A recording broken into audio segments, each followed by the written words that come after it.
BA प्रथम वर्ष के विद्यार्थियों का आज इस व्याख्यान में फिर से स्वागत है।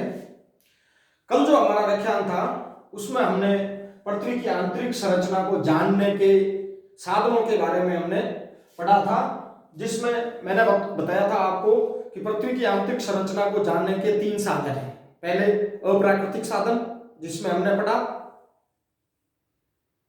तापमान, दबाव और घनत्व। दूसरा था पृथ्वी की उत्पत्ति से संबंधित परिकल्पनाएं, और तीसरा था प्राकृतिक साधन, जिसमें हमने पढ़ा ज्वालामुखी और भूकंप विज्ञान। तो भूकंप विज्ञान आज हमारा विषय है कि भूकंप विज्ञान के साक्ष्यों के आधार पर पृथ्वी की आंतरिक संरचना किस प्रकार की है। इसमें एक शब्द आता है सबसे पहले भूकंप और भूकंप विज्ञान। भूकंप पृथ्वी के आंतरिक भाग की घटना है। भूकंप पृथ्वी के आंतरिक भाग में जहां पर भूकंप की उत्पत्ति होती है उसे हम भूकंप मूल या फोकस कहते हैं। धरातल के भीतर जहां पर भूकंप की उत्पत्ति होती है उसे हम भूकंप मूल या उत्पत्ति केंद्र कहते हैं, सो फोकस।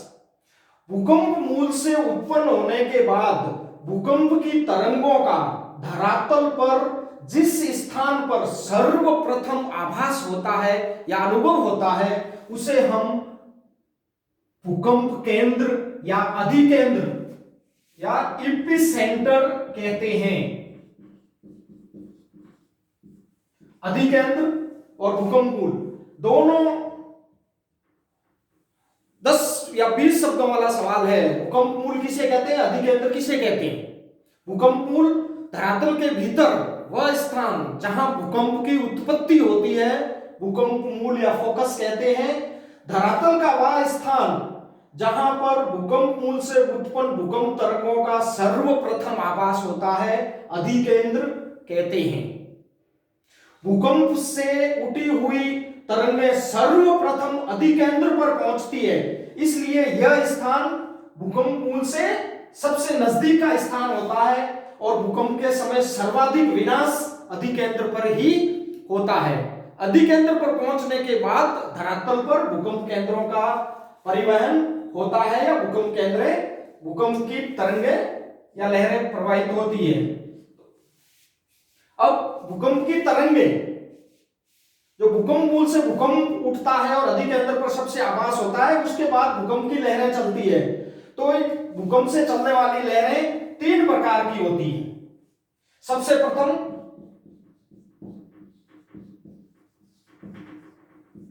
प्राथमिक लहर।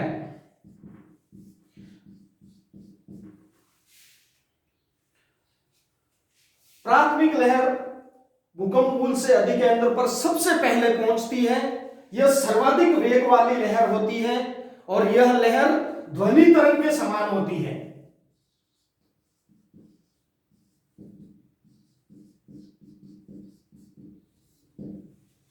ध्वनि तरंगों के समान होती है। इसमें प्राथमिक लहर में अणुओं की गति लहर के आगे या पीछे होती है और यह लहरें धक्का देते हुए आगे बढ़ती है। तीनों लहरों में सर्वाधिक अधिक वेगवान वाली लहर होती है और इसका वेग 8 से 14 किलोमीटर प्रति सेकंड होता है। अधिकेंद्र पर पहुंचने के बाद जब यह लहर चलती है तो यह अपने प्रतिध्रुवस्थ स्थान पर 21 मिनट में पहुंच जाती है, अर्थात पृथ्वी के दूसरे सिरे पर 21 मिनट में यह पहुंच जाती है। सबसे अधिक वेगवान लहर है और इसको अंग्रेजी के पी अक्षर से संबोधित किया गया है।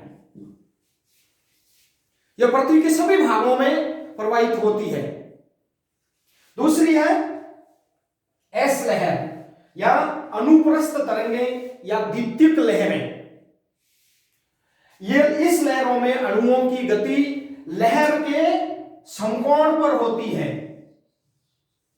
इसलिए इसे आड़ी लहरें भी कहते हैं। चूंकि ये प्राथमिक लहर के बाद आती है इसलिए इसे सेकेंडरी लहर कहते हैं और अंग्रेजी के एस अक्षर से संबोधित किया जाता है। इनकी गति 5 से 6 किलोमीटर प्रति सेकंड होती है। ये लहरों का सबसे अधिक स्वभाव यह है कि ये तरल में लुप्त हो जाती है, अर्थात यह सागरीय भागों में जाते ही लुप्त हो जाती है।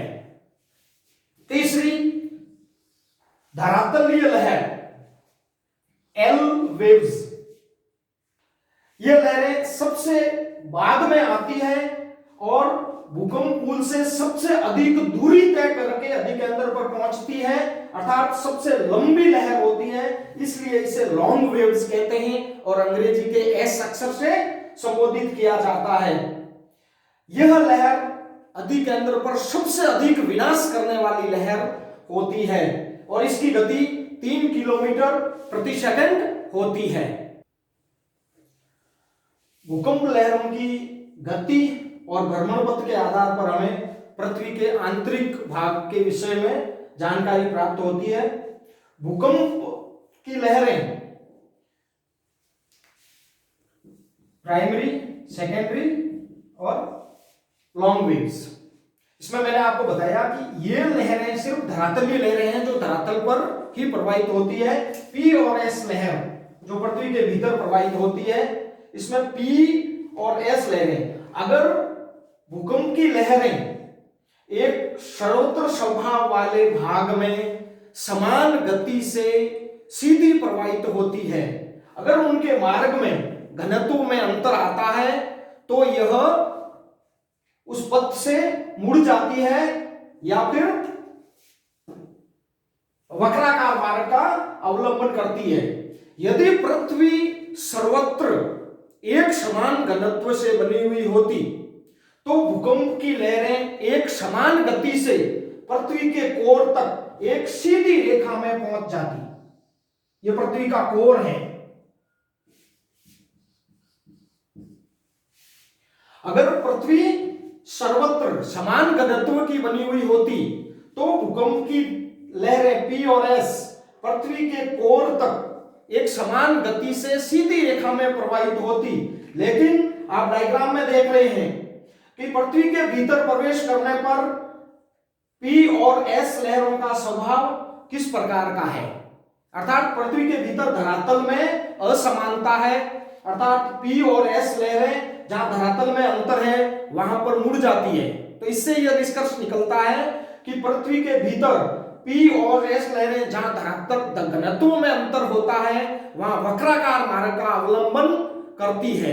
क्योंकि पृथ्वी के भीतर जो जो हम भीतर की ओर जाते हैं घनत्व बढ़ता जाता है तो कोर में यह तरंगें अवतल होकर धरातल की ओर अवतलित हो जाती हैं।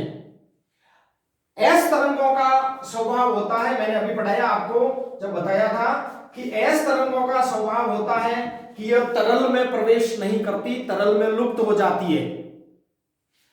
तो पृथ्वी के कोर में इनका अभाव पाया जाता है। आप देख रहे हैं सिर्फ पी तरंगें पृथ्वी के कोर में प्रवेश करती है और वह भी दुर्बल हो जाती है। ओल्डहम नामक विद्वान ने 1909 ईस्वी में बताया कि एस तरंगें भूकंप केंद्र से, ये एपिसेंटर है आपका भूकंप केंद्र, एस तरंगें भूकंप केंद्र से 120 डिग्री पर लुप्त हो जाती है और पी तरंगें दुर्बल हो जाती है। तो इससे यह प्रमाणित होता है कि पृथ्वी के भीतर एक कोर है जो तरल अवस्था में होनी चाहिए और यह कोर धरातल से 2900 किलोमीटर की गहराई से पृथ्वी के केंद्र तक है जो पिघली अवस्था में है। तो यहां पर आपके लोहे और निकल के पिघली अवस्था में होना भी प्रमाणित होता है। भूकंपीय लहरों की भ्रमण पथ के साथ साथ लहरों की गति के आधार पर पृथ्वी के भीतर विभिन्न घनत्व क्षेत्रों का आभास होता है। भूकंप लहरों के अन्वेषण के आधार पर कुछ भूकंप लहरों के युग्म का अन्वेषण किया गया। इसमें भूकंप की लहरों के 3 युग्म मिलते हैं। पहला P व S लहरें। दूसरा P स्टार व S स्टार लहरें। और तीसरा PG व SG लहरें। इन तीन लहर युग्म में P व S लहरें यह सबसे अधिक वेग वाली होती है। PG और SG यह सबसे कम वेग वाली लहरें होती है और P स्टार और S स्टार यह मध्यम वेग वाली यानी PS और PG-SG के बीच में मध्यवर्ती वेग वाली लहरें होती हैं। इन लहरों की गति के आधार पर पृथ्वी के भीतर हमें तीन प्रकार की परतों का आभास होता है, अर्थात PS, P star, S star और PG-SG की गति के आधार पर प्रमाणित होता है कि पृथ्वी के भीतर भी तीन परतें हैं जहां घनत्व में अंतर पाया जाता है। अब तीन परतें कौन कौन सी हैं?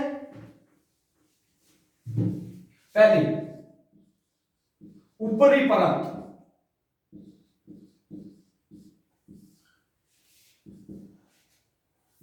PG-SG लहरें धरातल के ऊपरी भाग में प्रवाहित होती है, जिसमें PG 5.4 किलोमीटर पर सेकंड और SG 3.3 किलोमीटर पर सेकंड की गति से धरातल के ऊपरी भाग में प्रवाहित होती है। और यह लहरें जिस भाग से प्रवाहित होती है उसका घनत्व 2.7 होता है और यह परत ग्रेनाइट की बनी हुई है, ऊपरी परत। दूसरी परत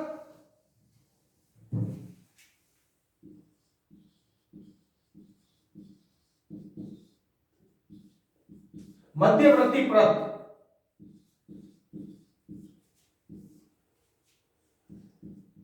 P star, S star. P 6 से 7 किलोमीटर पर सेकंड और S 3 से 4 किलोमीटर पर सेकंड की गति से पृथ्वी के मध्यवर्ती भाग में प्रवाहित होती है और यह लहरें जिस भाग से प्रवाहित होती है उसका घनत्व 3 होता है। तो इससे यह आभास होता है कि पृथ्वी के मध्यवर्ती भाग में एक परत पाई जाती है जिसका घनत्व 3 है, जो ऊपरी परत से कम है और ऊपरी परत से अधिक है और निचली परत से कम है और यह इसके पदार्थ बेसाल्ट के बने हुए हैं। तीसरी परत